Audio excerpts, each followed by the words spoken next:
Hello. It's Tuesday night. What time is Tuesday night? What is on Tuesday night? It's 8:03. What happens on Tuesday night? Oh, At 8 o'clock. At 8:03.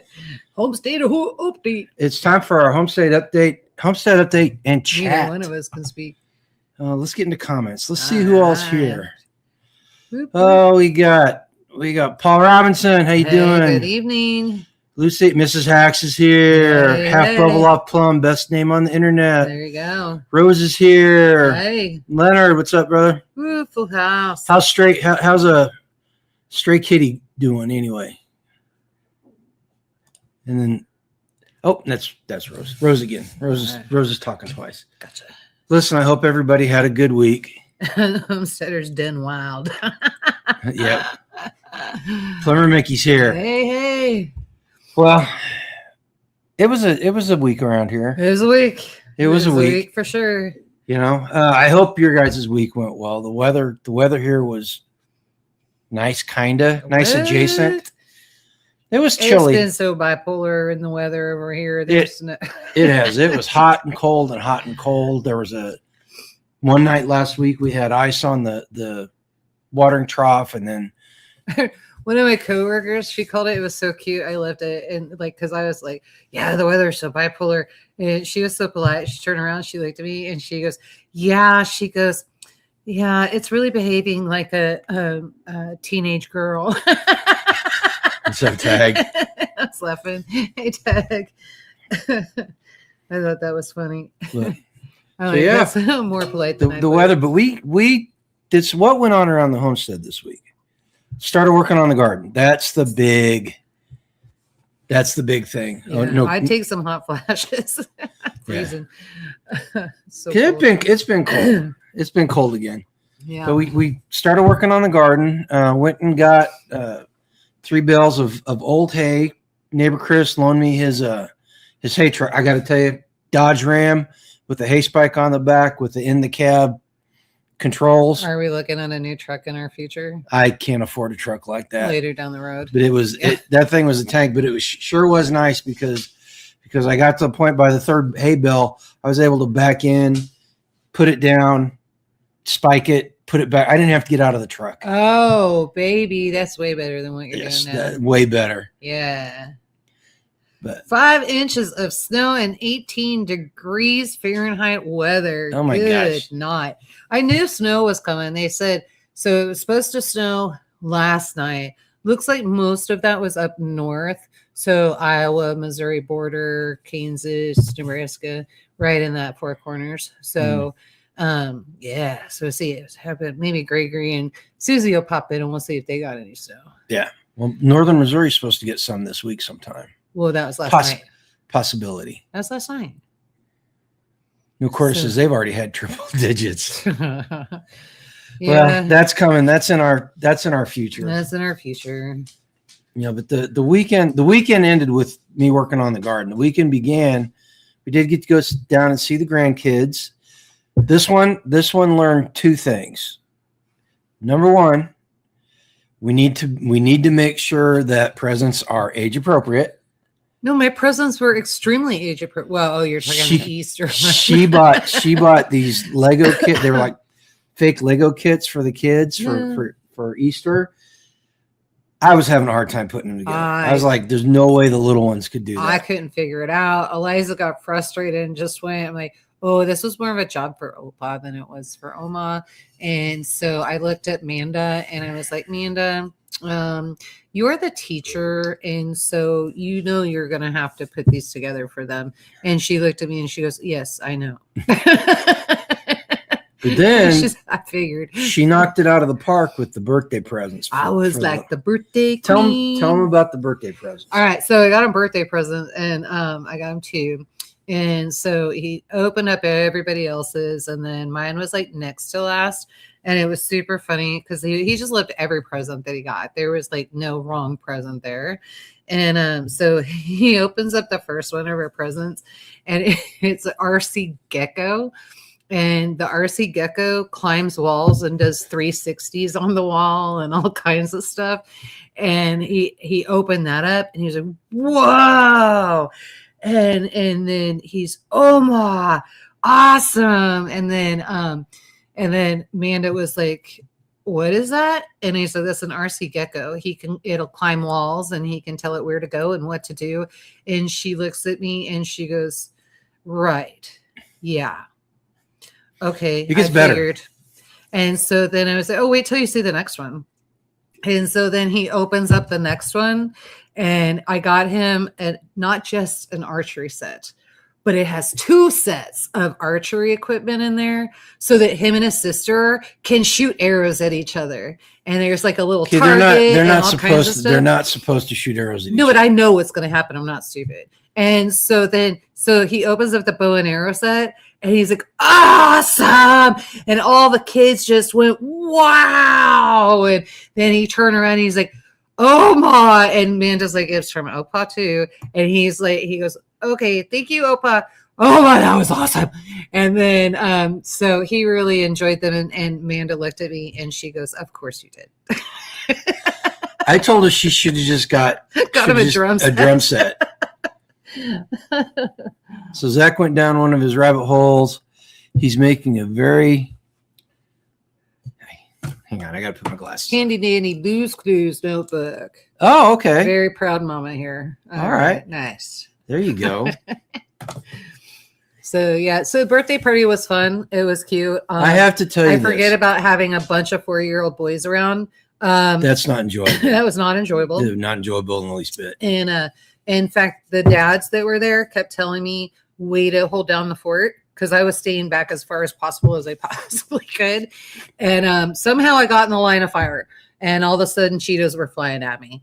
And so it was because it was like castle themed, like medieval. And so I was going to say dinosaurs, dragons and that kind of thing.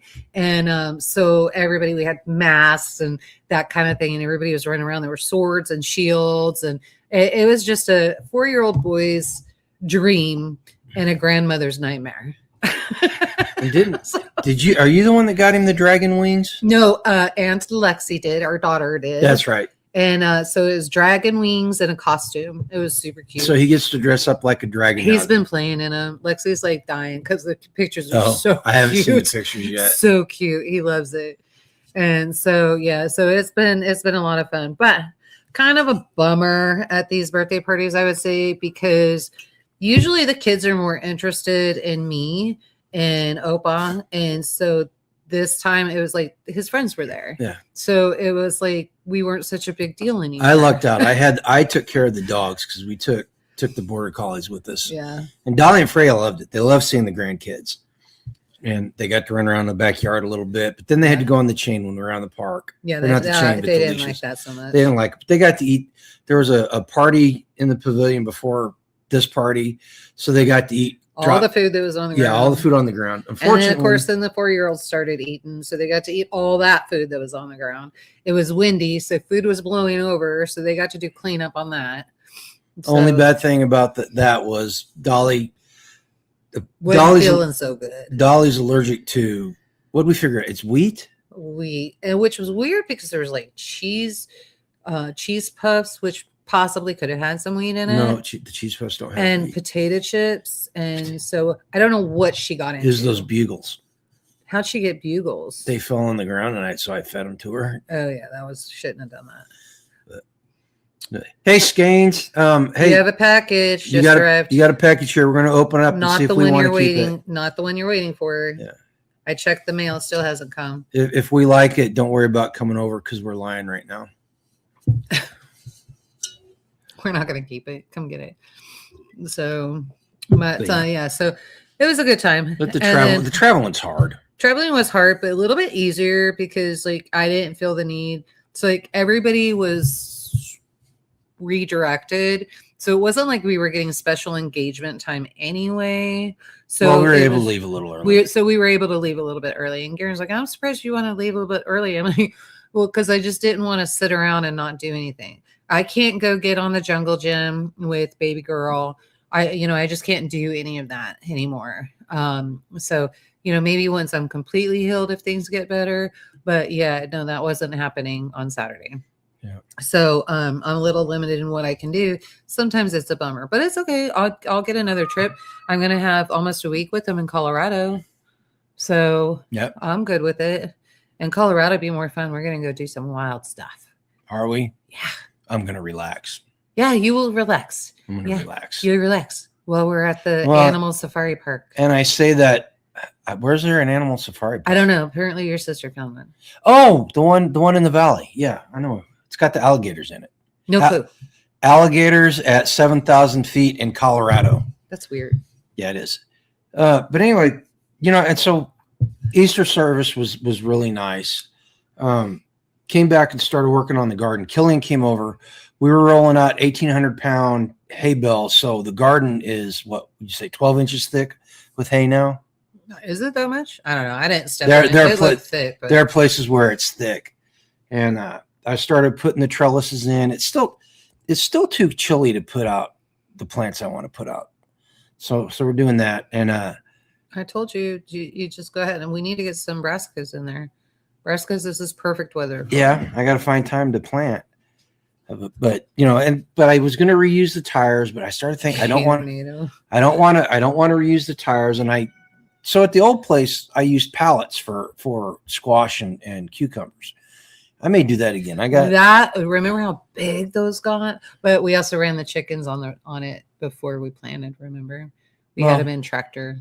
I've got compost over there to put down for the plants, and we're gonna see how it goes this year. It's quite honestly, guys, it's not going to be hard to beat the production from the last 5 years, 4 years, 4 summers. It's not going to be hard at all. So any improvement is a big plus.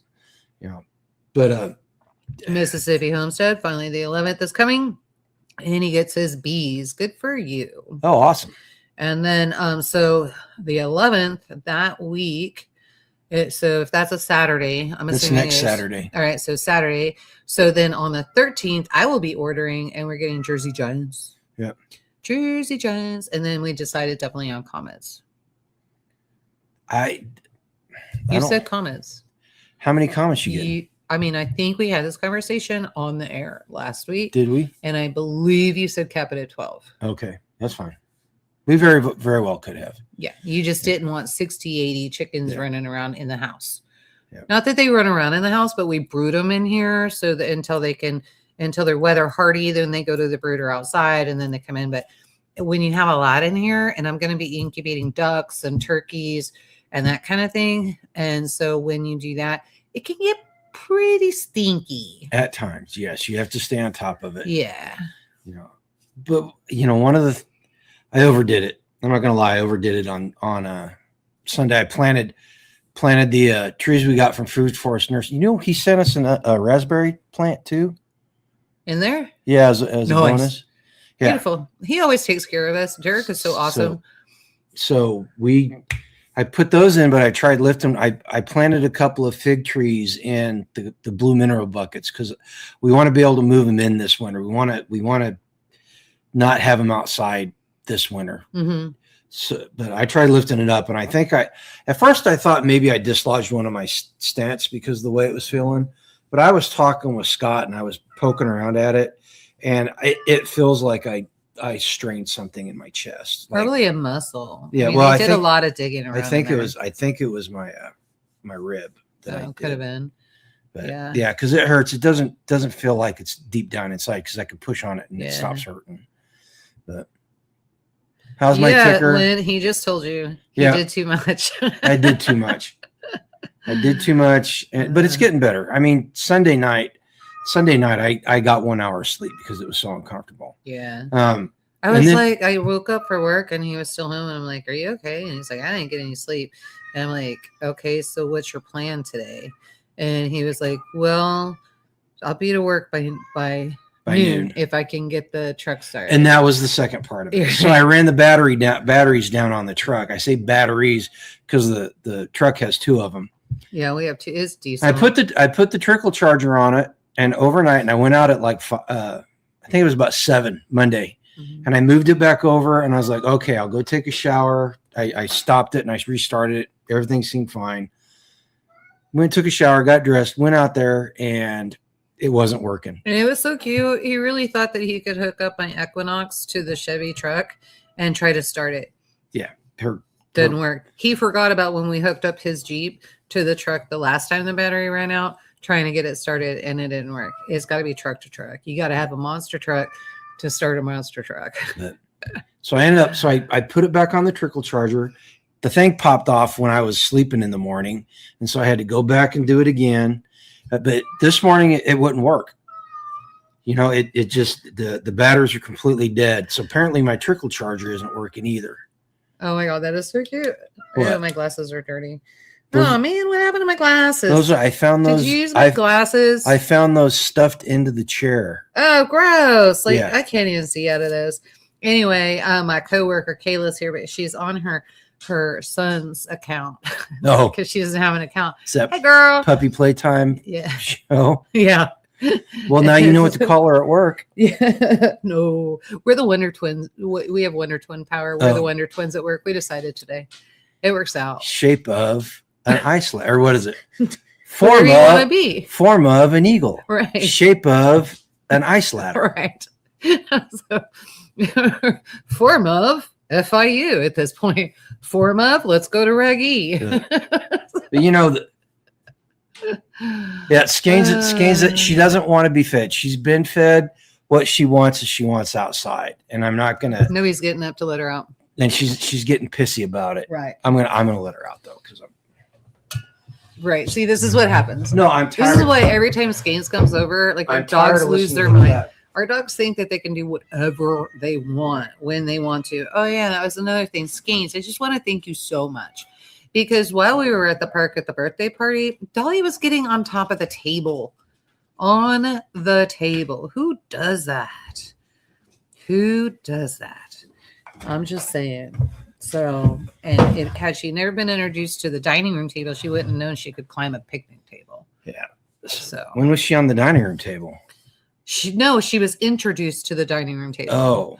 You know how she tries to crawl up in here all because Skeins spoiled him and did all that? Kick her little furry butt if she climbs up on the table like that. No joke. All right. So let's see. So I had to buy, getting back to the story, I had to buy 2 brand new batteries because the other ones weren't charged enough for them to test, and I had to get to work. So then the girl at O'Reilly's was nice, and she said, you know, I'll charge them and test them, and I'll let you know.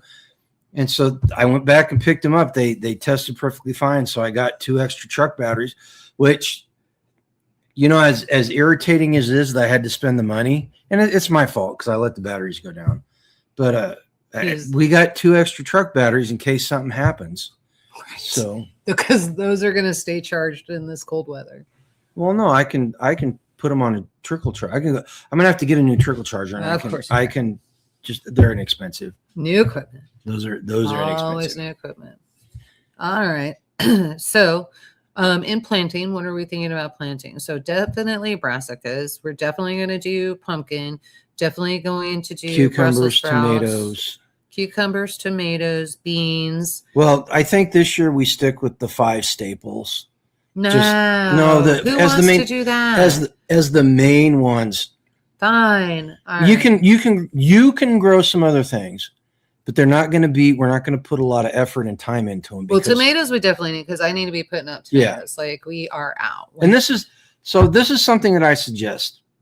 So if you're looking at gardening, and even if you've been doing it for a while, now is the time to focus on those 5 things that you know your family will eat. And here's the reason why.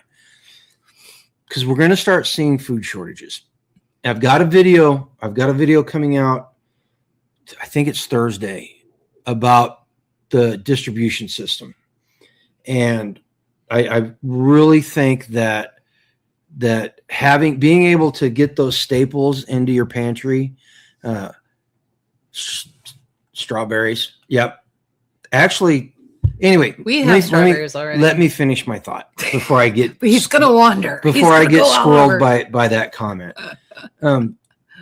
Having those staples and being able to put that up is going to not replace buying stuff from the store completely. Supplement it. But it will supplement it, and it'll just be one one less thing that you have to worry about. So if you get enough potatoes to get through the winter, then you can not buy potatoes. Speaking of, I see my purple potatoes are still not in the I ground. have not done any planting the past few days because I haven't felt well.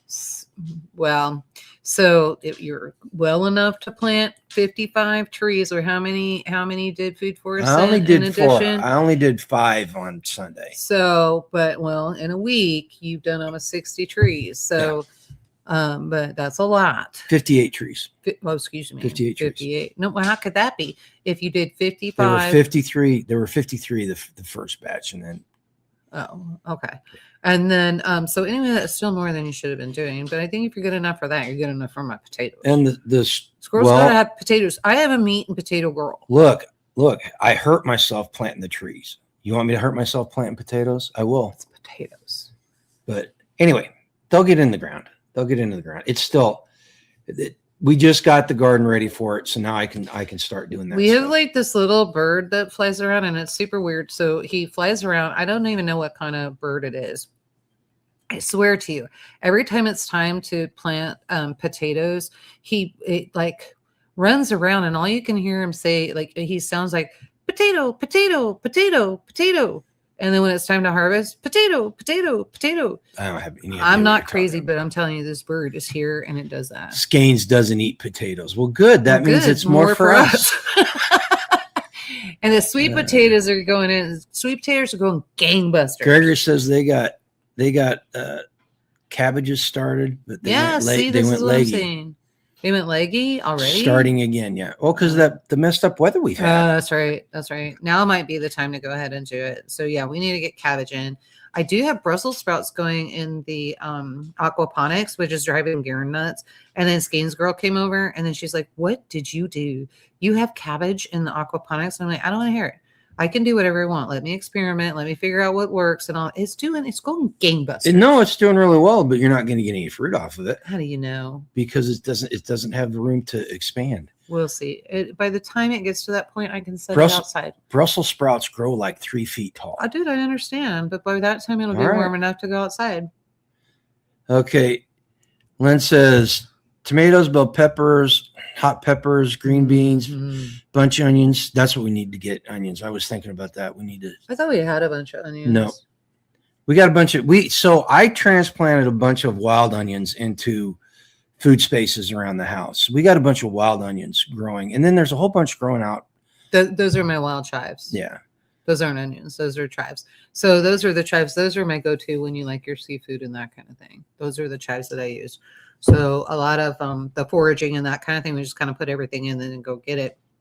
But yeah, so we've got that going on. I've been slowly transplanting blackberries out of the blackberry patch, moving them off to the windrow on the side of the house, try to get them more out of the way. Now, did you check and see which ones were the raspberries? Because I had raspberries out there too. Remember, we put them to the south of the blackberry patch. All that stuff died. Oh. Yeah, blackberries the only thing that are out there. That stinks. Well, now we got a raspberry out there. Yeah. Just have to get more. Raspberries in a bucket. Why? Because I wasn't quite sure where to put it. We'll figure it out, and then you put it in the ground. But the strawberries, so we planted strawberries all over the place the last 2 years, 3 years. And we had to tear one strawberry thing out because the goats kept getting into it. It was just really bad.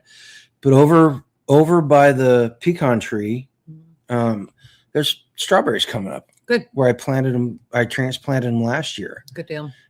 So we can just keep the chickens out of them. Yeah.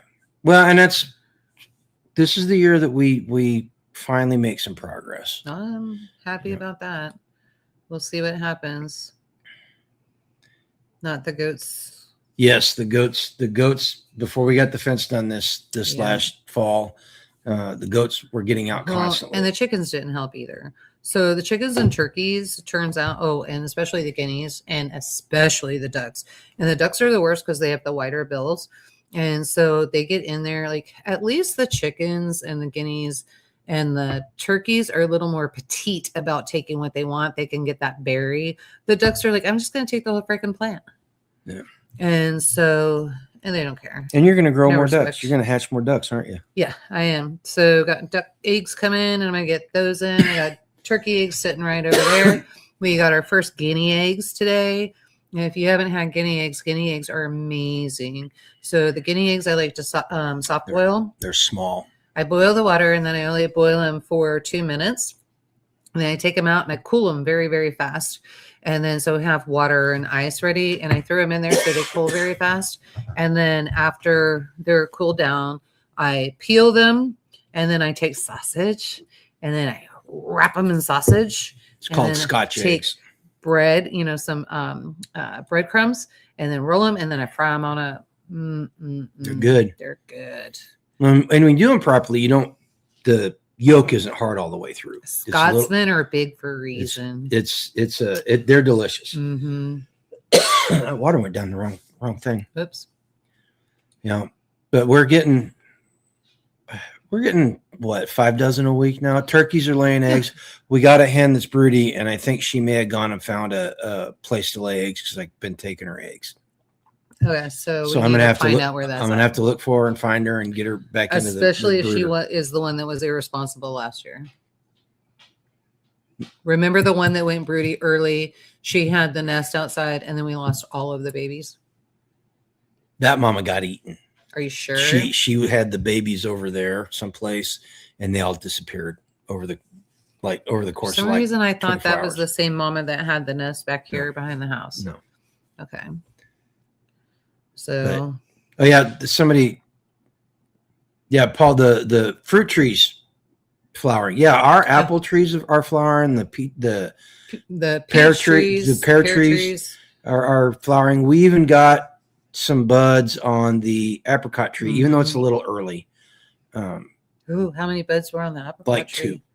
That's okay. But it's still way early. Yeah. That fall summer that we had a couple weeks ago Got everybody excited. Really threw everything Wow. off. But looks like we're going to have a pretty good harvest this year if everything holds true. And so, hey, coworker, if you're out there in Skeins and Mrs. Hacks, that means I'm going to need help harvesting and people helping me process and eat this food. So a lot of work to be done. But of course, Patty has her own fruit trees. So Patty may tell me to go bite it.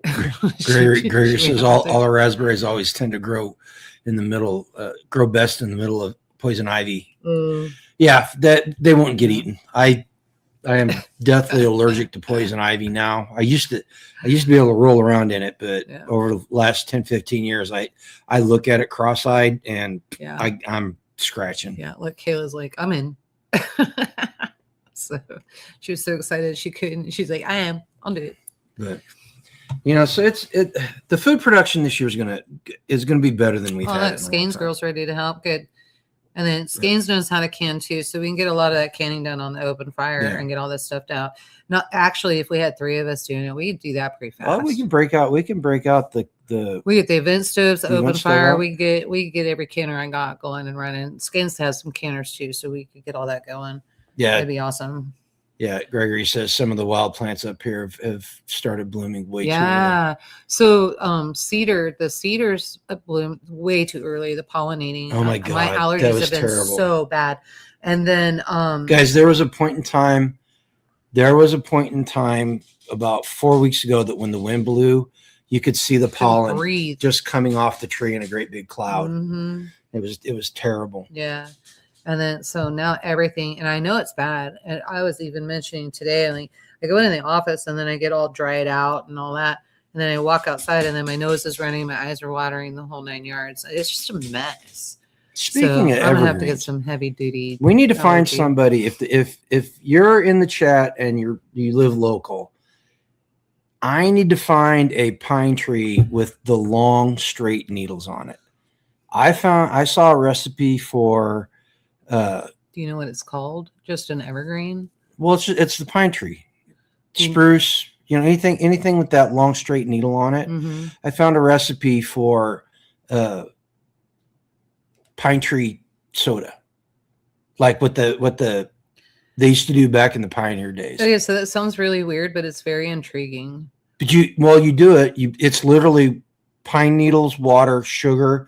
You let it carbonate, then you take a little bit of lemon juice, put it in there, and they say it tastes just like Sprite. You let it carbonate, so you're actually like letting it create. You're fermenting then. Yeah, the natural yeast on the Pine needles causes it to ferment. Way interesting. Yeah, it processes the sugar, and okay. supposedly it's really good. All right. I bet you could pick up something like that. Like, what's that nursery down there? And I can talk to Scott Miller, see if he's got something. Look, I wonder if Derek Mississippi is really helpful because he's got 40 acres of long needle pine. Send us some babies. We'll trade you some. How about sweet potatoes or something? We don't need any more evergreens up here. Oh, I thought you want pine trees. See, Skane said she's had it, and she says it tasted like Sprite. Yeah. Okay. See, that's one of those things. So here's another food thing that you need to think about. The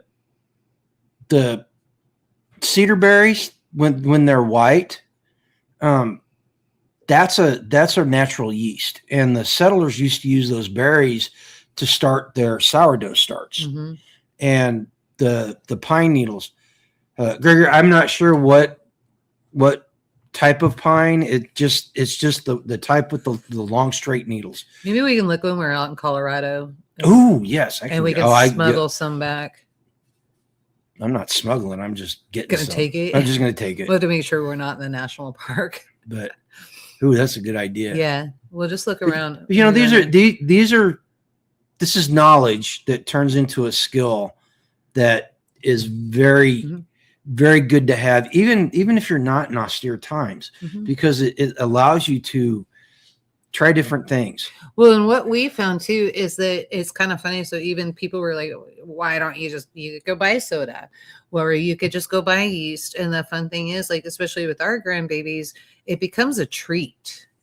And so it makes it nice. So we're giving them something healthy instead of processed. Well, and here's the thing. One of the things, the book series that I'm writing, one of the important things in this series is I am not predicting collapse. Nothing in the book of any of the books is predicting a collapse of anything. Right. All right.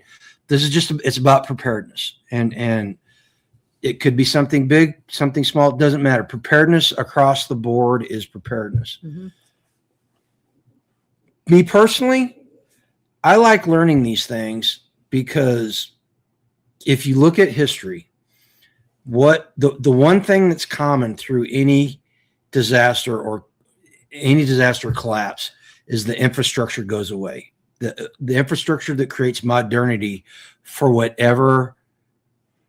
Oh, Hax has juniper. There you go. That might work. But the infrastructure that props up modernity in whatever modernity looks like at the time, for the Romans in Pompeii, it was different than the Bronze Age people with the collapse of the Minoan society or mm-hmm. culture, right? But it goes away. And so knowing these skills and having this knowledge, I find it fascinating because it goes at reducing my pet fear or mitigating my pet fear, which is you're not picking my red buds, Skane, so you can forget it. Those are mine. You can go back in our forest and you can see what you can find back there. In there, red buds back there. She can have some of these. I mean, she can't take them all. I decorate my food with those. They're still not edible yet. No, it tastes. They got to be at full bloom. They're a little sweet, but they're not. They're not sweet like they should be. Yeah, Hack says he still refers to his bushcraft skills when he can. Yeah, absolutely. Gregory white pine was an important staple for humans for centuries. Oh, fantastic! Yeah, fantastic source of vitamin C. And if you've got pussy willow, so we use pussy willow here. I've got the bush back by the chicken coop, and so that's what I usually do. Is I'll take that. What did I do? I did garlic, that Iranian beans, the red beans, and then so when you use the flour on the pussy willow, you actually want to boil that down. And so I just boiled those together and I put something else in there, maybe some onion or something like that. It was most excellent. Garen and I loved it. It was really good.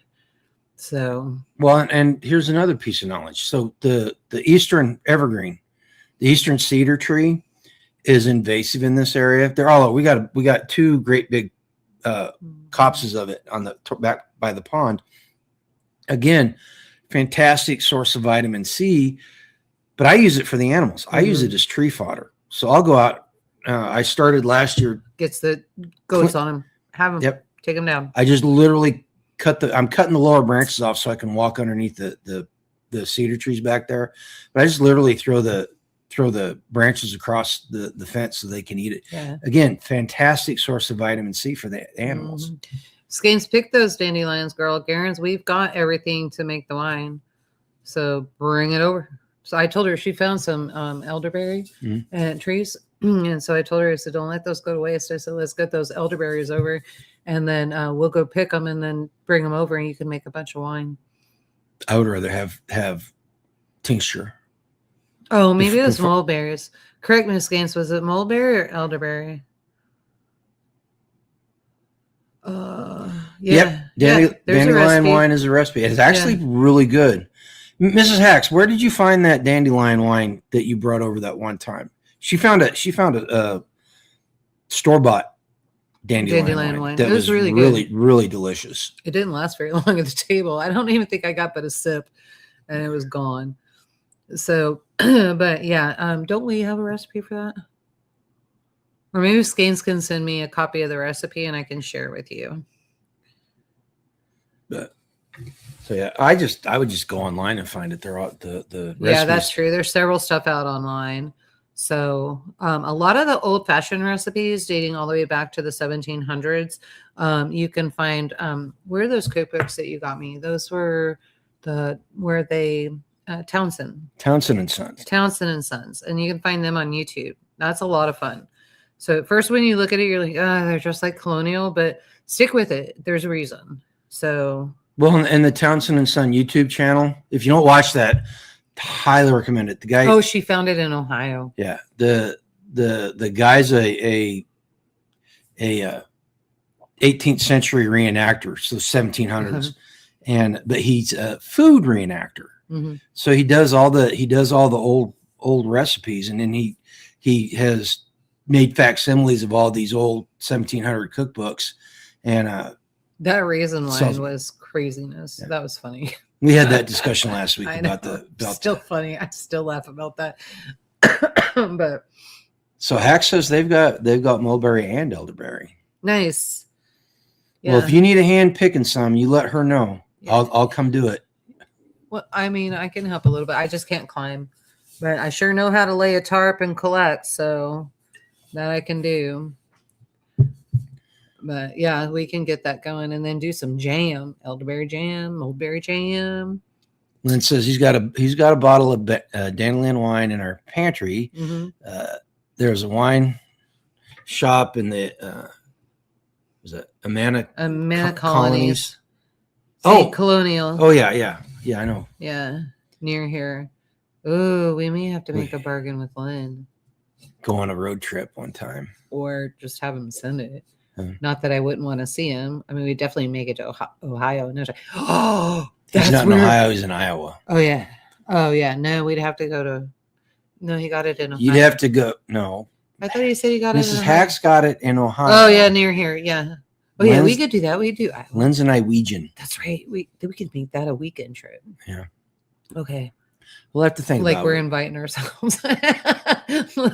Husband's like, no. I want to know when we're going to find time to go on weekend trips, because we got so much stuff going on this summer. I have no idea. Speaking about stuff going on, next weekend, Saturday the 11th. If you are local, the spring, even if you're not local, if you want to come up, you're welcome. Spring fling, is that what they're calling it? I think so. It's usually the spring fling. Yeah, but we're having the spring to get together at the community building over at Tag's Place. Everybody is welcome. All it takes at entry is a good attitude and a warm smile and handshake. And what's the number one rule? Don't be a dick.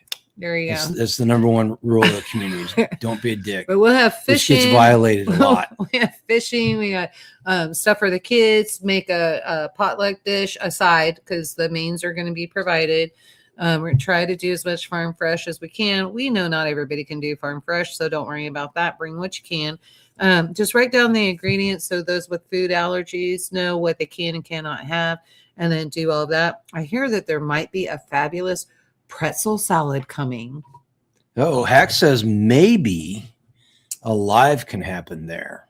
Oh, possibly. We have technology. We do. We still live in America. We could probably do that. See what happens. Mm-hmm. Yeah, and there's going to be a lot of YouTubers there. So wouldn't that be fun? Just get a bunch of YouTubers together, just talking about why it's important to build community and do all of that stuff, and really, really see how we can have some fun and still learn at the same time. Hey, you know what, Hacks? Y'all, we eat at 4. So remember that. Do this, Hacks. Between now and then, but we're never on time. Between now and then, think about how that live would be structured. I'm going to put some thought into it, and if we're going to do it, let's do it properly, and let's make it a learning experience for everybody. You could have guest appearances. Well, you want to make it so you're promoting community and people are learning stuff. That's what I'm saying. Have guest appearances on like give it time, and then maybe after dinner or something. Hey, how'd it go? Just interview people, those that want to, because not everybody's going to want to, but bring them out. What did you experience? How did that help? Maybe just an idea. Let the producers work on that. Oh, for crying out loud. You're so silly. So, did you ever get a date for the pre-orders for the book?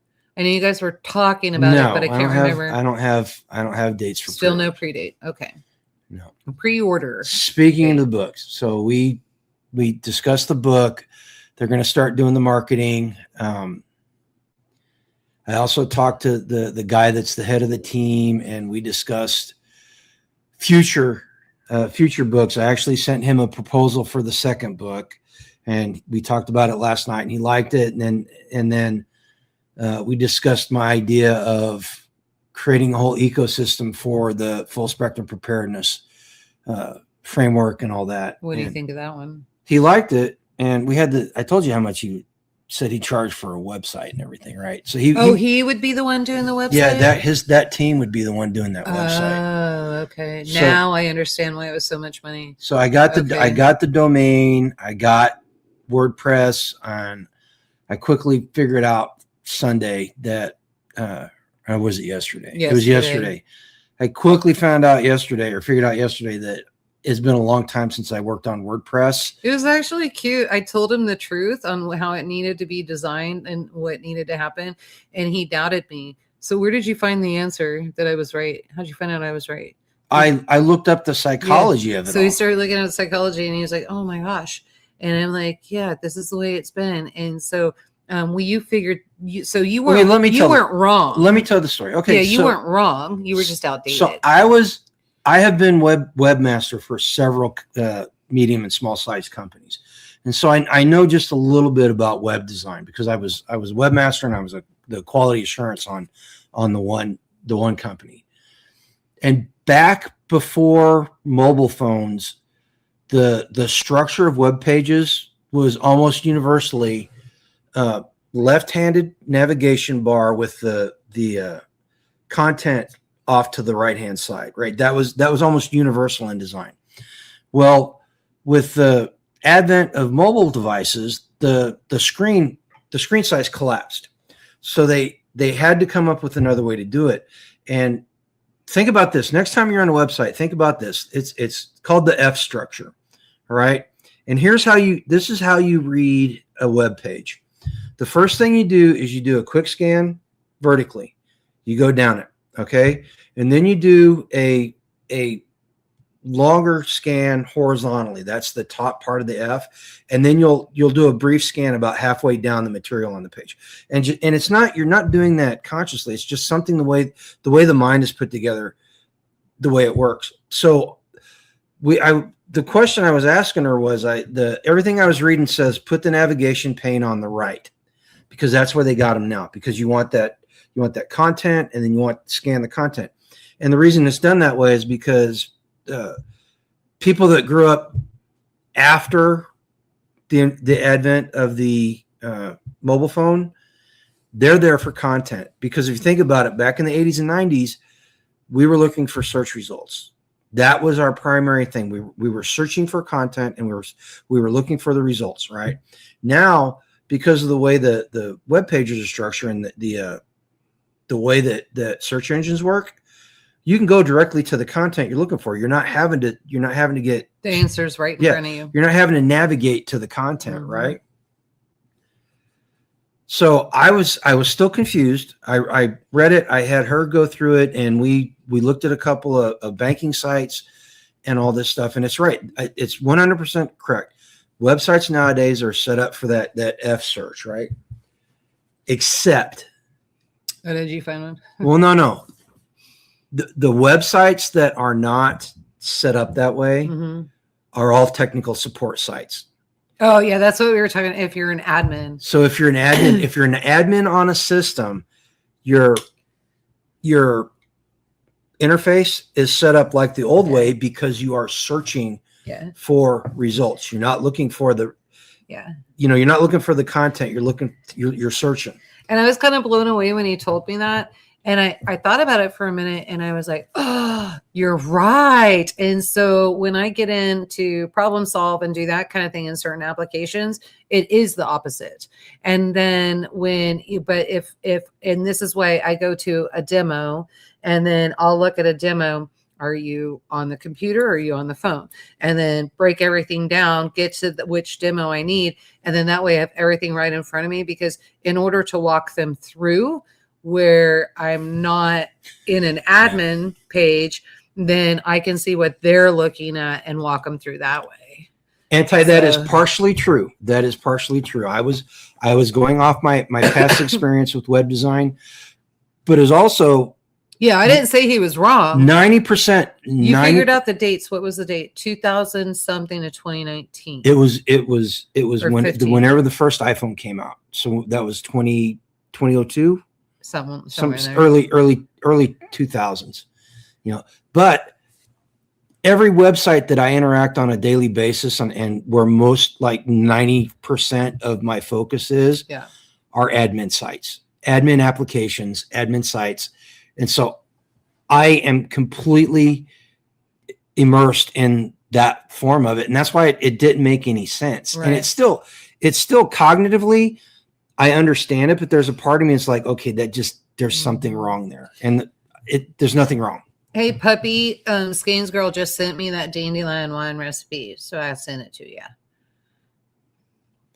But so there, little did you know tonight that you were gonna come on the Grumpy Acres Homestead update channel. And we even know something about technology. And you were gonna learn about, okay, so that's 2008. 2008. Yeah, that's what you said. 2008 to 2019. To 12. To 12. Was it to 12? Yeah, 2008 to 2012. Yeah. But yeah, so I find the theory behind it and the psychology behind it, because it's all marketing. Anytime you go out on the internet, it's marketing. 100% marketing. And if you think about all the sites that do really well are the sites that market really, really, really well. And I am so proud of you, Grasshopper. That's why I am trying to learn how to do this properly. And I want to do it right, because like I said, I'm building an ecosystem. The website will be a on-ramp into all the other content and everything associated with that. Yep. So we'll see how it goes. We'll see, if I buckle down, you can do it. If I buckle down the next 5 years, I think I could build something that's really useful to a lot of people. You're going to build an empire. Yeah, I'm not going to. Oh, come on. You got time. You can do it. Look, my empire literally revolves around society collapsing. That's not a good business model. Right. It works up to a point, and then all of a sudden it stops working. Well, so then if everything goes okay and there's no problem, then we just change it and we go back to how to collect coupons, how to save money for the household. I mean, it's totally doable. You could transition. But I could this. never get you to do the extreme couponing. You are so full of it. I used to sit there for days clipping She coupons. did good. No, you did good, but you never came home with a carload full of stuff for $18. Dude, I had 2 kids I had to haul with me to get that. Freya, are we bothering you, or Apparently so. are we Apparently so. are we in your way? Yes. Get your paw off the table. Yeah, she's getting ready to get on your lap. And here comes Dolly. I hear pat, pat, pat.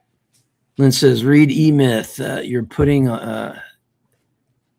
too many hats. Oh yeah, I agree. This is why I'm looking for somebody. We are looking for WordPress. somebody to do it. We just weren't willing to pay what they. Well, it's not. What they it's offer. not willing. It's just unable to right now. Maybe Right 6 now months. is not the right time. 6 months from now, Maybe possibly. 6 months. Maybe. Yeah. But And right then now. maybe that means right now is not the time for the website. I don't know. But No, we'll see. now is the time for the website. Well, did you get a hold of the guy Letty Lou? No, not yet. Recommended you to? Not yet. Okay. So yeah, we possibly do it, but Yeah, AI has actually been a big help. I'm using AI to teach me how to use WordPress right now, and we worked through AI and I worked through a couple of problems that were, in my mind, insurmountable. But if you ask it the right questions, it gives you the answers that you need. Period. Freya, have you not figured out that if I'm backing up, you're hurting me? But yeah, Lynn, you're 100% correct. I am trying to wear too many hats, and I'm trying to get that so that's not the case. Yeah, we're aware. We're trying to get it under control. Yeah, I was looking at Fiverr. Okay, this is gonna. I don't care. I was gonna say this is gonna make me sound racist. Are you racist? No, a lot of those people are out of Indonesia and India and Bangladesh, and I don't want to work with them. Just I don't think that's. It's got nothing to do with their race. It's the communication. I think you should have left that out there. It's 'cause communication I don't think and that's culture. fair. It's communication. It's communication and culture. I don't want to work with them. So they rushed some things really, really fast. And we were like, wait, but we haven't gotten X, we haven't gotten Z. Really kind of want to lay this out, read what he's putting his name on and printing out, and then we'll be marketing together before you just go ahead and decide that this is done. And then come to find out afterwards, he was right. It's not done. So the communication is what's been difficult. So No, it doesn't have anything to do with it. The publishing team has got everything to do with being an IT person and dealing. Listen, guys, we literally changed computer manufacturers one time because Gateway was at that point in time. This was in the 2001, 2000 time frame. At one point in time, Gateway was literally the only American computer company that had American call centers. Yeah, Dell and everybody was overseas, weren't they? Yeah, everybody sent all that. their call centers overseas, and I'm so turned off on it. To this day, if I call somebody and I get an overseas call center, I will hang up and I will figure it out myself because I just don't want to deal with it. Don't bag on call centers now. They're not all bad. If your call centers. if your call center was in Bangladesh, I would talk just as bad about it as I do those other ones. Okay. This is why we have customers when they call it. They're like, "Oh, I wasn't expecting to talk to you." So I'm like, "Wait, what?" You should answer the phone. Hello, my name is Jenny. No, I can't do that. Now, Kayla, she would totally do that. So you're gonna egg her on, aren't you? No, I don't have to egg her on. She just heard what you said, and she likes to screw with people, so I could totally see that happening. And then I'm like, but yeah, no. So no, I wouldn't do that. But we actually get a lot of comments because they don't expect an American to answer the phone. But back to the book, so I'm developing the website. I'm developing it's not a marketing strategy, is it? Maybe it is. Maybe so they're helping with the marketing strategy. But I'm building the ecosystem. He's building the ecosystem, and then I will probably run with it. We talked about a few things, so I can see there's definitely classes involved. I can see that there's different things, especially with One Book that he's working on. And then it was an app that we were, there were 3 of us together. And so they were using me as a real estate agent to kind of implement everything and see if it would work. It worked. And it worked really great for the interstate, for the real estate agent and the broker.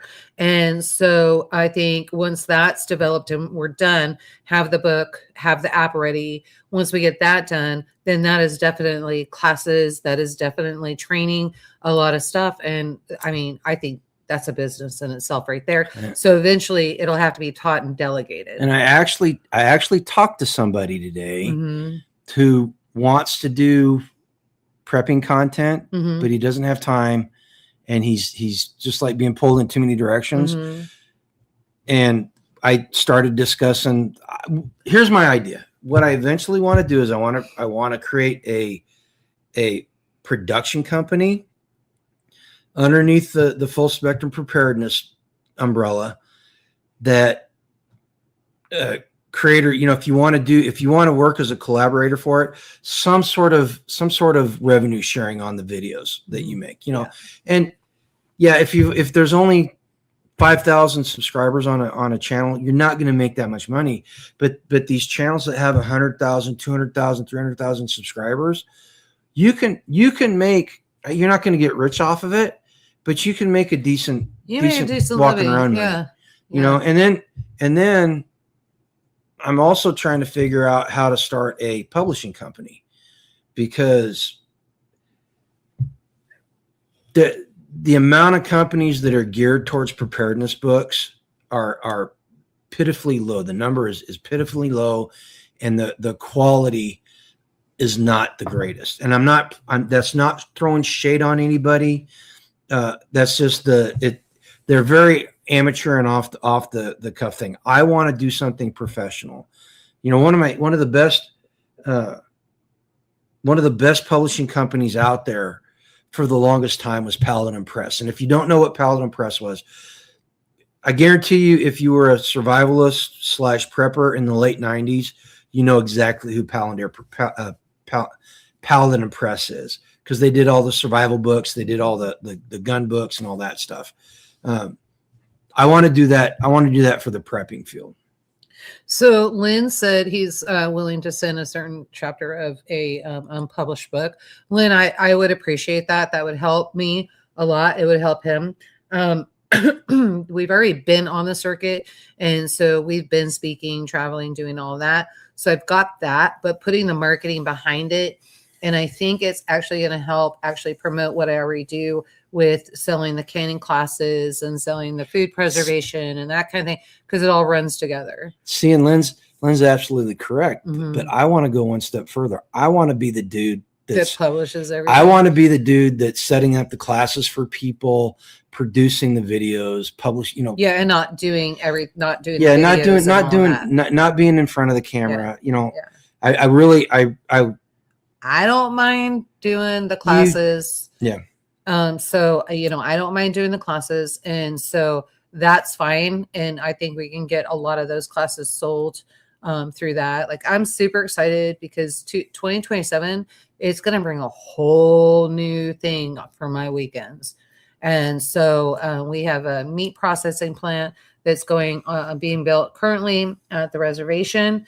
There's a commercial kitchen there that I'm going to be able to rent.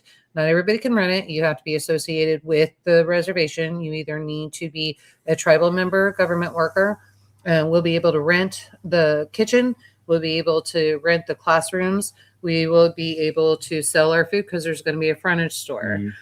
So we'll be able to do all of that. So it's kind of like killing 3 birds with one stone. It's kind of awesome. Diana Aiken says, I have a brooder and a coop heater, but I don't know how well it's working to keeping the brooder warm. My ducks are 4 weeks old, but their brooder is in the garage and it's cold out, like 20 degrees. What kind of brood? I would want to know what kind of heater what kind of brooder or heater is it?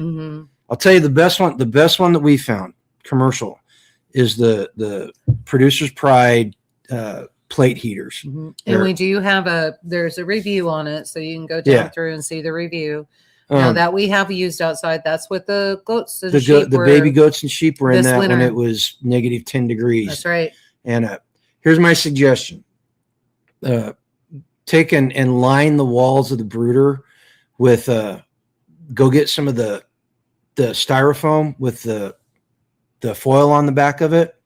Get that at Home Depot, Lowe's. Yeah, go to Home Menards. Depot and get that and cut it to fit inside the brooder. Then put your heater in there, because what that'll do. But not with the foil facing the heater. Yeah, no, the foil faces the heater. Wouldn't that? So it you want it to reflect back in. Okay.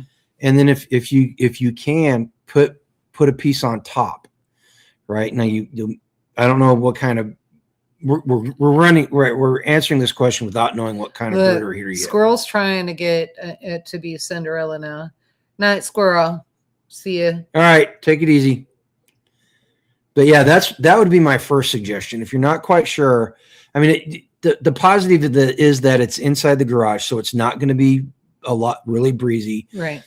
You put that down.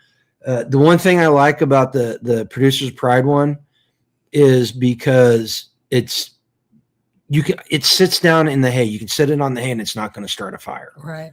Right. It did that all winter long. And the baby goats, it didn't get so hot that it burned them. So, but you need to be sharp for training tomorrow. I don't want to be trying to train somebody who's falling asleep. You got big day on Thursday. Tomorrow is the last day to get you going. All right. Good night, girl. This is about where I sign off anyway. And then G takes over and his politics from here. It gets crazy. So. Okay. They're all so she's got the producer pride brooder and coop heater. Perfect. That's good. And listen, if it gets really cold in the garage, it's think about turning it all the way up to the heater mode, even though that it seems like it might get a little hot for the animals. It's not going to get so hot that it hurts them as long as they got water. Right. And this is just something that we learned over the years with them. And she's new here, isn't she? Clara, I've never seen Clara before. I thought she was here a week or two ago. I'm not sure. I don't remember. The brooder. So it's good to see you. The brooder is a house shape, and two sides are wood, and two sides are material. Line it with the foam. Line it with the foam. On the cage sides, put the foam on the outside. Put it on the outside of the cage so the animals don't peck at it. Got it. You got it. You'll have a great day. It'll be good. Yeah, she's new. All right. Oh, okay. Just found your heater video. Awesome. Well, welcome aboard. And instantly subscribed. So she was looking for that brooder. So awesome. Thank you very much. Yeah, thank you. One thing you're going to find on the channel is Bye, Paul. So Paul's either ready for bed or he's ready to move on to politics. Oh. Because look, it's 9:05. I'm usually out. I'm usually out. But anyway, what I was going to say was if we don't have a lot of the answers, but the people that come on the chat with us, fantastic depth of knowledge, so much good information. We learn stuff from each people. Other. Yeah, all the time. Stuff every week. We learn stuff. So welcome aboard, and thank you so much for joining us. Yeah, we hope we don't disappoint you. Yeah, perfect. All right. So now, since this is your first time, something you got to understand. We go into politics about this point. Yeah, I step out. She steps out, and I talk a little culture and politics. Okay, it's not terrible, but you have to be more. I don't even know how to put it. Open-minded, free thinker. And so I like free thinker. And so I don't know if maybe you go back and look at his short from today. So poor Kayla. That's how I sent her the link. I'm like, here's where we are, because she was trying to search Grumpy Acres Farm, and what we were talking about. Everybody having a hard time. That is exactly what's happening. And so I was like, well, here, I'll just send you the link, and it was the one you have posted today that I sent her. But she showed up tonight, so great. All right, that one. Okay, guys, the short today. Can I say good night? Yes, say good night. All right, guys. So be at least 10% better tomorrow than you were today. And I will see you when I see you, probably next week. But let me know and keep documented what you've planted over the week. I know some of us have a lot of rain from Florida all the way to up here, but there's still stuff we can be doing to prepare. So I really want to hear your stories and what you're getting ready for, the birds you're getting ready for. I'm super excited about my Jersey Giants and my ducklings. So, keep me informed. All right, guys. Talk to you later. He's just telling you to go night. That's what I said. He's telling me to go night. He's like, it's time. He's like, I'm ready to go into politics. I didn't disappoint. I heard you. So what I was going to say was the short that I made today was an offshoot of a video that I've got coming out. I think it's on Friday. It goes live. And it's actually a response to something that was said on talk radio this morning. And it just really, what was said, just, I was like, wow. And so that was kind of an offshoot from that conversation that I had with myself. And then I threw the video together for you guys. But yeah. So look for that one. That one, when you hear it, you're going to be shocked. Seriously. I think you'll be shocked. Are you sure you didn't post that? It was something about liberty. No, that was an offshoot. What when I talk about the phone call itself on the radio, it was with Pete Mundo. Oh, for the next. Yeah, that one. Gotcha. You will be dumbfounded. Seriously. I listen to people. All right. So I probably know it. So I'm gonna do the same thing I did last week. I went through and I was reading my mail, or not my mail. I was reading my news feed for the last couple of days, and as I was going through, I just articles that popped up that tied into what we talk about here and really caught my eye. I just made notes on them, and I want to share them with you. Okay. It's kind of not hit or miss. It's kind of bounces around a little bit, but I tried to make it so it all fits together. Okay. So the first one, this is interesting. So the New York Post, the headline was "The secret, never before be used CIA tool that helped find the downed airmen in Iran." This article is about a quantum magnetometry device that can find your heartbeat out in the wilderness, like on the top of a ridge out in someplace in Persia, right? We're talking Star Wars, or not Star Trek, Star Trek stuff here. You know, they're using artificial intelligence software, and they're isolating the heartbeat signature from thousands of feet up in the air. And so they can literally find you if you have a beating heart now. How crazy is that? You know, the whole thing's breathtaking to me. The amount of technology that we have now, it's crazy. What's it? Iranian actor Sam Ashgari made "The people of Iran are in love with America. The gap between Iran's regime and its people is vast. They want freedom, and I am happy the situation is happening." Yeah, you know what? I've got empathy. Here's what I'll say on the Iran war. Okay, now we can have a debate. In fact, I think it's healthy to have a debate on whether it was A, necessary, and whether B, it was beneficial for Americans, you know, if it was to the benefit of America. We can have that discussion. All right. That's healthy. But at this point in the game, there's two things that are true. The first thing, it's already happened. The shooting started and it's already going on.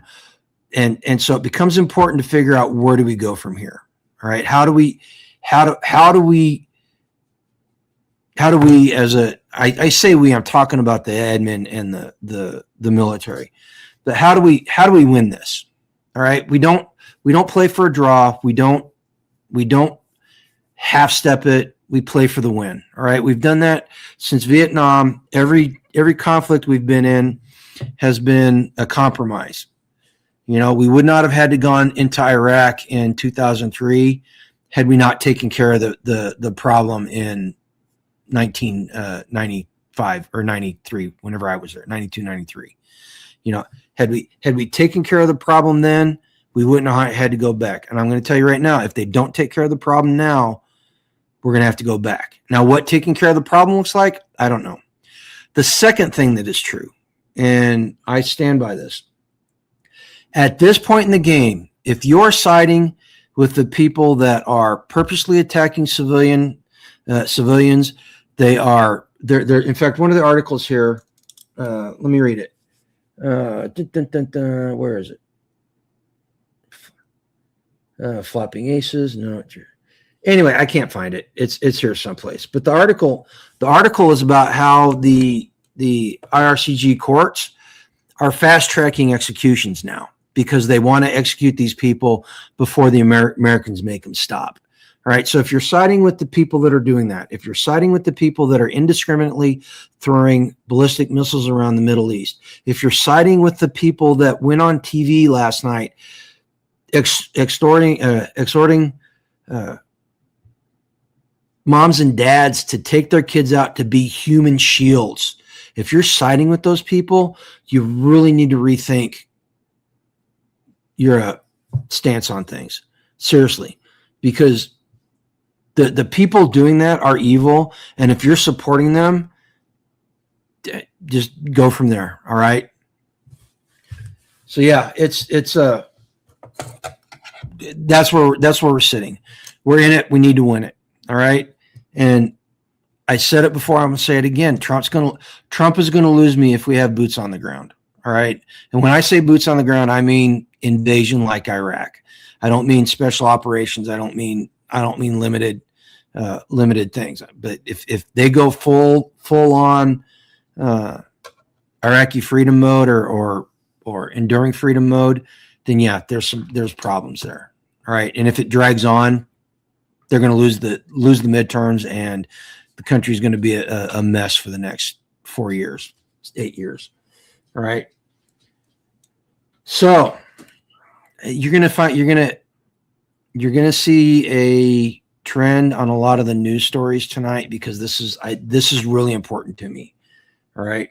So there's a YouTube video that the Muslims, that they thought Australia was going to bow down to them, and then this happened. All right. So the YouTube video is about how Australia has enacted unprecedented okay. Now this is the article talking, not me. All right. Unprecedented anti-Islamist measures making a significant shift in the approach to radical extremism. The new legislation includes combating anti-Semitic hate and extremist acts. Okay, now you notice there's nothing Islamic in that description, all right? Anti-Semitic hate and extremist action. It bans organizations promoting extremism and empowers authorities to take action against hate-preaching religious leaders. Now, this is my question. Let's see how many imams get arrested, all right, versus how many Christians get arrested. I'm thinking that the numbers are not going to be equal. All right. Let's see here. Call me selfish, but they owe us several pounds of flesh. I agree 100%. I told you guys last week, I served with people that survived the 1983 barracks bombing. Lynn did too. That one staff sergeant that was in training, he survived the barracks blast. And then I know people. I know a guy that survived the Khobar Tower blast, and I know people that lost family and friends to the Iranian EID. So I'm in the same boat as Lynn. They owe us a pound of flesh, you know. And on the flip side of that, if we leave the Persian people, I need to stop calling them Iranian because they're Persian. But if we leave the Persian people hanging like we did the Marsh Arabs, then we're the bad guys. Seriously. All right. Let's see. Give me the channel. I didn't get the channel name. This was actually a news article about the YouTube channel, and they never did give the name. There was a link. I just never went to it. I read the news article. The next one, the Jerusalem Post. It posted an article titled, "Why is the West pretending Iran is winning the war against Israel and the U.S.?" This is true. This is a true statement. If you watch the media and the countries in the West, if you listen to the media, Israel and the United States are losing. Now, here's the thing. Here's the thing about it, though. That headline, it all depends on what you define winning as in this case. So if the goal is to overthrow the mullahs and effect a regime change, then Iran wins by not losing. right? Plain and simple. If the mullahs and the regime that's anti-American and 12th Imam and developing ballistic and nuclear weapons, then yeah, they're winning. The only way that we win that one is if we do regime change. But on the other side of that, if the goal is to defang Iran, we're winning it in spades. I mean, seriously, they've lost, I think, 7 aircraft total and less than 20 people so far in this time. And they're doing the amount of air sorties that they're doing makes Iraqi freedom and the Desert Storm pale in comparison. All right. What are you doing? Oh, she's working on her. She's working on her sweet potato starts. Okay. The next one, Flopping Aces. If you guys don't know what Flopping Aces is, it's more of a commentary site, but he does do some good essays and opinion pieces. And he pointed something out. This is an article that he posted today. It's the hypocrisy bomb. When Obama and Clinton bombed power grids, the New York Times cheered, and when Trump threatens it, they're crying war crimes. All right. And here's the basis behind this. I actually had to go do a little bit of reading about this, and I find this very interesting because I did not know this. So in 2015, Obama's Pentagon updated the Department of Defense Law of War Manual. All right, if you don't know what that is, that's the guidelines for how the United States conducts warfare. All right, and it's based on the Geneva Convention and proper morals and ethics and all kinds of stuff. But they revised section 5.6.8.5 that said electrical power stations are generally recognized to be of sufficient importance to a state's capacity to meet its wartime needs of communication, transportation, industry, so as usually to qualify as military objectives during armed conflicts. Okay, I'm going to simplify that for you. That was militaryese for something that's really simple. Power grids and power stations allow the enemy to conduct war against us. Therefore, they are legitimate targets. All right. So that happened under Obama, and it was revised three more times. Once under Obama in 2016, and then twice under Biden in 2023 and 24. Trump has not touched that directive or that part of the manual, and he's just following what other presidents have done. And if you look at the military actions that were taken by the Obama administration and Biden, they did the same thing. So pretending, it's one of the things I find that I find about the media that's frustrating, and it's one of those things you don't hate them enough. What Trump is doing is the same thing that these other presidents have done, only not to the extent, whether it's regarding immigration, whether it's regarding firing federal employees, all that stuff. He hasn't done nearly as much as what these other presidents have done, but the media and the left pretends like it's the first time it's ever happened in the entirety of the United States of America, right? And they misrepresent stuff, right? And this is why it's important. This is why it's important to have a news site that you go to that has a lot of differing opinions and sources, right? So I go, the one I use is called Free Republic, and it's just the amount of data that flows to that site is amazing, and then the commentary on it. In fact, Free Republic is where the Clinton scandal with Monica Lewinsky. No, it wasn't the Clinton scandal. It was the Bush scandal with the fake National Guard papers. That was broken by just a regular old Joe off of Free Republic, and it became Sam Donaldson lost his career over it. Was it Sam Donaldson? I can't remember. Anyway, but yeah. So it's a good site, but there's a lot of different sources there. All right. Oh, there it is. This is the one I was telling you about, the Iranian courts. So Ashek Al Aswat, which is, I couldn't tell if this was the author or it was a news agency. I couldn't tell. But the headline was, Iran judiciary urges courts to speed up execution verdicts. So and these execution verdicts are people that were protesting the regime. And, and like I said, if you're rooting for the side that's doing this, then we're not you and I are not on the same team. Seriously.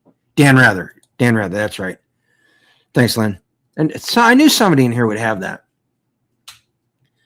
But yeah, so I found it very, very interesting. And it's so easy. It's so easy to, it's not what I want to say.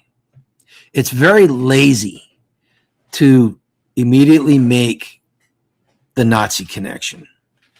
In this case, though, if you're a history buff, you'll know that the closer it came to the end of World War II, both both Germany and Japan started prosecuting people more and more quickly and giving out death sentences more and more often.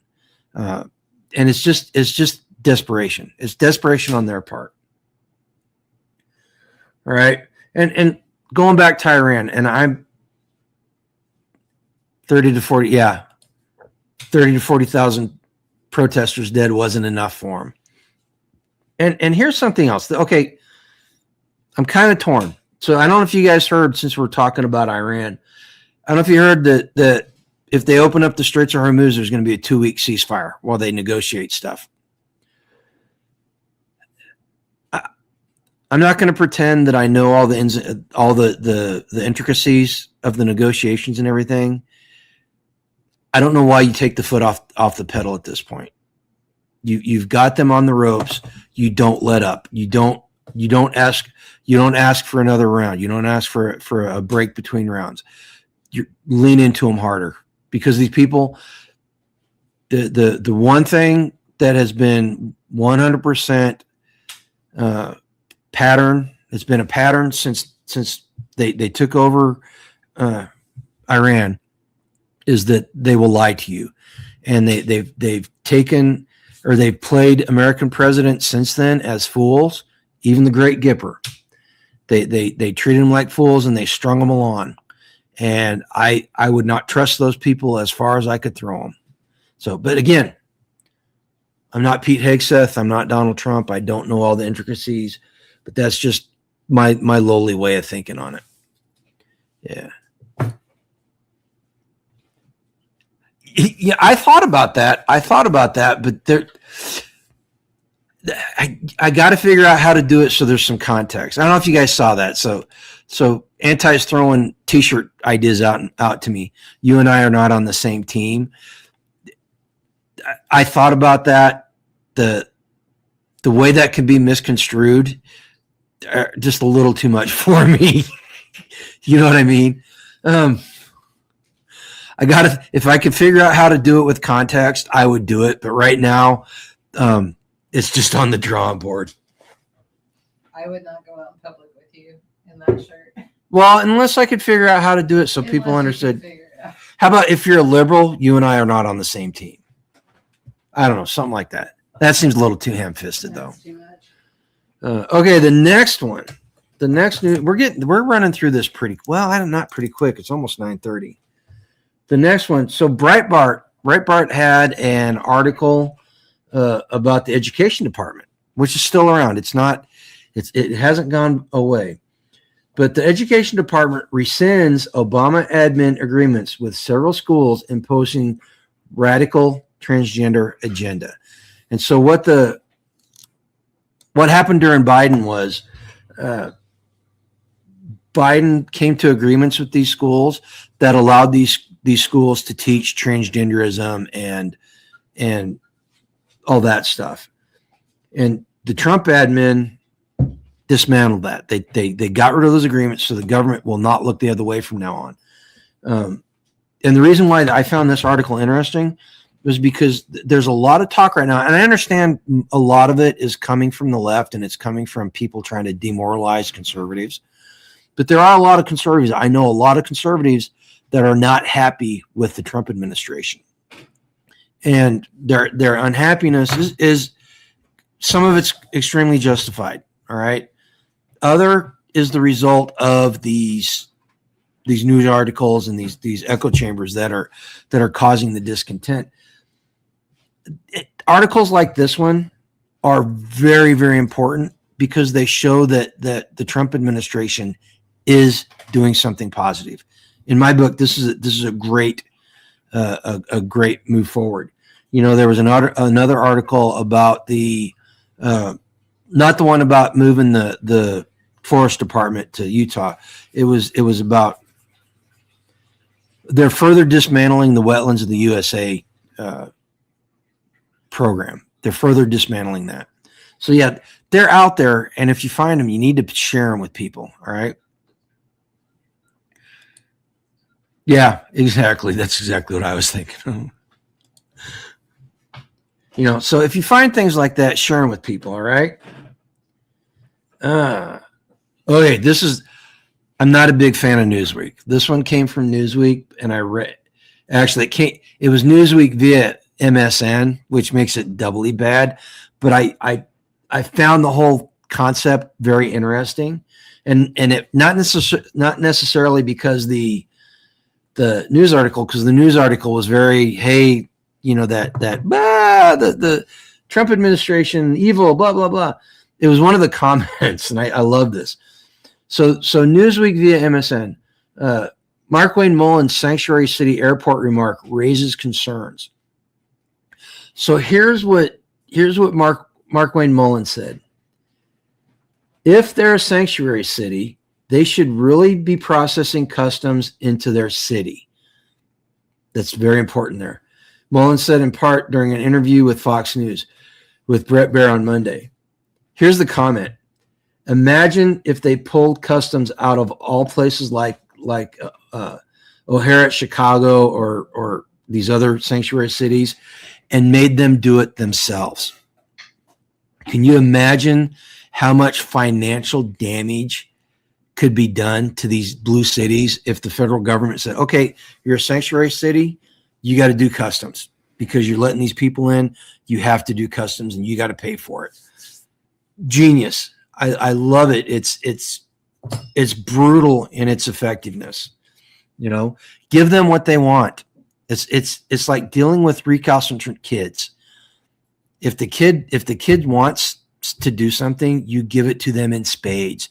You break it down to the most brutal aspects of what they want to do, and you let them live it. And it's the same way with dealing with liberals. You need to start, and I'm not going to call it punishing them, because it's not punishing them, because you're giving them what they want. But what they want, what they think they want, and what they're really asking for a lot of times, two separate things. Let's see here. American Thinker, another great opinion site. I love American Thinker. They've got a lot of really good guest writers on there. Victor Davis Hanson is on there all the time.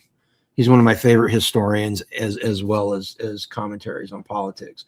But American Thinker, Europe is on the verge of surrender to Islam. And the whole idea there, and I said this last week to a group of Brits and Europeans. You know, many Europeans don't seem to understand the peril that they live in. I don't know if you guys knew this, but about 3 weeks ago, Iran fired ballistic missiles trying to hit Diego Garcia, which is a little under 4,000 miles away, I think it was, from Iran.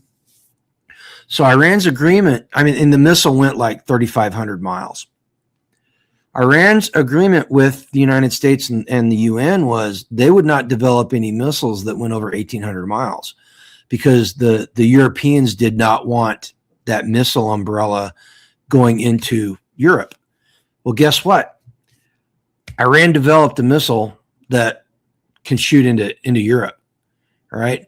That becomes an existential threat. But the Europeans, number one, I don't think a lot of Europeans understand that. I don't think they know that this development happened, and they don't understand the existential threat that Islam holds for their countries and Western civilization. And I've said this for a long time. El Cid, Charles Martel, where are the modern equivalents of these people? If you don't, El Cid drove the Moors out, Islam out of Spain, and then Charles Martel, before El Cid came along, stopped the Islamic invasion of France. Where are these people in Europe today? And quite frankly, as an American, I understand that our future is tied to Europe because of our shared ancestry and culture. But man, I completely understand why Trump's behaving the way he is towards the Europeans, talking about getting out of NATO. Again, give them what they want. The whole scare them with Greenland. You know why Greenland happened? Was because something like 90% of ICBMs that would come from Russia have to pass over Greenland. That's why he wanted, he was so hot on getting something there. All right. How many lies does that make them telling? Kind of lose track. Yeah. Well, you know what? When it's a pillar of your ideology that you can lie to the infidel in order to promote your religion or your ideology, it's natural. It's to be expected. All right. So here's the deal. Same thing's happening in America. All right. The Federalist had an article today. Dallas-Fort Worth airports, interfaith chapels are now replacing crosses with Muslim prayer rugs. This is happening in Texas. So the Demis are at it again. They're placating the religion of peace, and it's happening in Texas, no less. All right, and Texas is a little schizophrenic on this. There are pockets in Texas that do things like this, but you've got Governor Abbott and Paxton. Is Paxton still the AG down there? Anyway, they're doing things to curtail the rise of Sharia law and the Muslim courts and stuff. So, they're kind of schizophrenic, but it's happening. It's happening there. It's happening everywhere. What is that old saying? God bless Texas. I don't know. It's not anymore. But it's infected, Tucker Carlson, Candace Owens, even Theo Vaughn have been infected with Trump derangement syndrome, and they are excusing. No, that's not the right way to say it. Carlson's in love with China. They are talking down American successes and trying to promote places and ideologies from elsewhere. Let's just put it that way. I can't really say that without getting in a lot of trouble. But so it's infecting people. And that whole thing with Candace Owens and Tucker Carlson, I had not heard this before. It's called the horseshoe effect.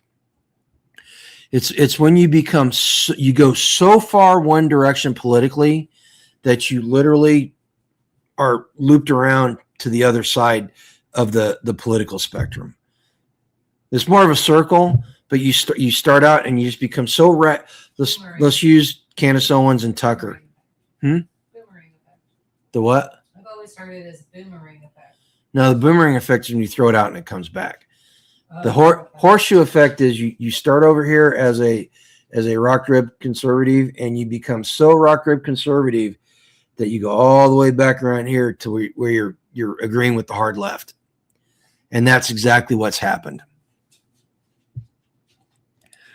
Yeah, clicks drive them, so they gave. Well, I think in at least there's a pretty good argument to be made that Tucker Carlson has taken money from Qatar, and everybody thinks that Qatar is our ally. They're our ally only because they're not Iran and they've got oil, and we want the oil to help Europe and Asia. All right. Let's see here. A library in Georgia is no longer going to be a polling station, then the residents are being directed to a mosque to vote. Hell to the no. That would be a big no. Those ballots will get turned in. Yeah. Well, it's in Georgia, and Georgia's got sketchy. I mean, look what happened in the last 2 elections. All right. I mean, are infidels even allowed in a mosque? I don't think they are. Yeah. You can go in. Are you sure about that? To be slaughtered. No, you can go in. Yeah, but women have to sit in the back. So how are they going to get to the I don't know. mosque? I don't know how it's going to go. Huh. I don't know how it's going to go. All All right. And listen, guys, this is not anybody that stumbles across this that's from the other side. Oh, just a bunch of Islamophobia. You know, a phobia is an irrational fear. All right. I think history and current events have proven that any concern or any fear is not irrational. All right. I just leave it at that. Okay, hey, guys, that's the end of everything that I found interesting over the past couple of days. Can you believe that? You know, but I a lot of those stories are important though. You know, they speak to the hypocrisy of the media. They speak to the fact that you're being propagandized on a constant basis. They speak to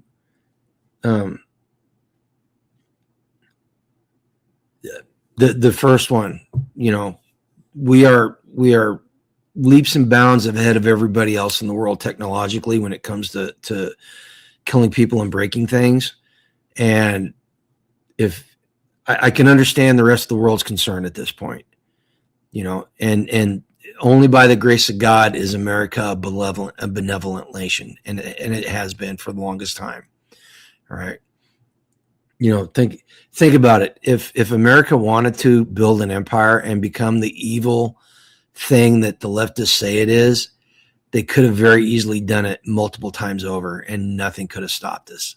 And right now, not much can stop us. Let's see. The strike at the JBS plant caught. Oh, it's over. I missed that. How did I miss that one, Gregory? I'm going to have to go look that one up. That's a huge development. Question is how'd they get it to be over? And what's that going to do to beef prices? I will have to track that one down. Let's see. Driver's license exam in Maine DMV says he quit. Examiner, he quit over 10 years because they were allowing non-citizens to get driver's license. They're giving illegals driving permits with a 100% pass rate. Much like the CDL licenses coming out of California. You know, and here's another thing. You know, you're going to get, if you notice these things, and B, if you start doing things to protect yourself from them, you're going to get called all kinds of different things. You're going to get called racist. You're going to get called hateful, xenophobic, you name it. Guys, you got to stick with it. I was completely 100% serious with the short that I did this morning. It's hard. Maintaining your liberty is hard, dirty work. There's a lot of times that you're going to end the day feeling frustrated and hating the situation you're in. Ask me how I know. You know, but it's necessary.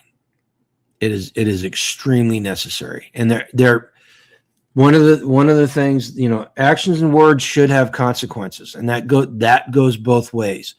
You know, the left says when they get in power, they're going to punish everybody that supported Hitler or Trump. It's almost said Hitler.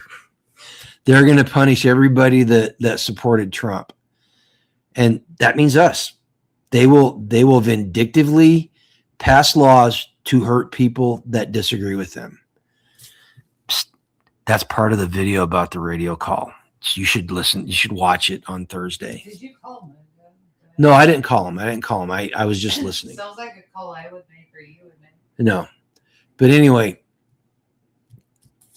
it's important, guys, and we need to do it. We need to steel ourselves, gird our loins, do all that stuff, put on the armor of God, whatever you need to keep yourself motivated and safe, you need to start doing it.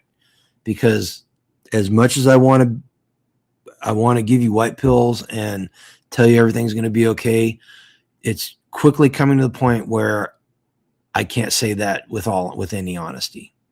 All right. Things are going to get harder before they get better. And they will get better. They will get better, but they are going to get harder. All right.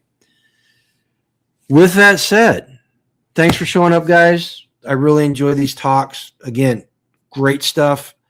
Lots of good information during the homestead side. Hope I didn't chase any of the new subscribers. We got quite a few new subscribers over the past 3 or 4 days. We really appreciate it. Again, if you want to help the channel, go down in the description and just buy yourself something nice and help us in the process. Until next time, guys, I need you guys to go out and live a life done free tomorrow.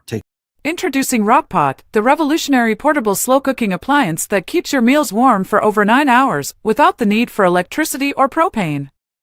Simply heat the rock tablet on your stovetop or over a fire, place it in the Rockpot with your ingredients, and enjoy perfectly cooked meals wherever you are. Plus, the exterior remains cool to the touch, ensuring safe handling on all your adventures. Get $10 off your first purchase by clicking on the affiliate link and using the code GrumpyAcres at checkout. Elevate your outdoor cooking experience with Rockpot today.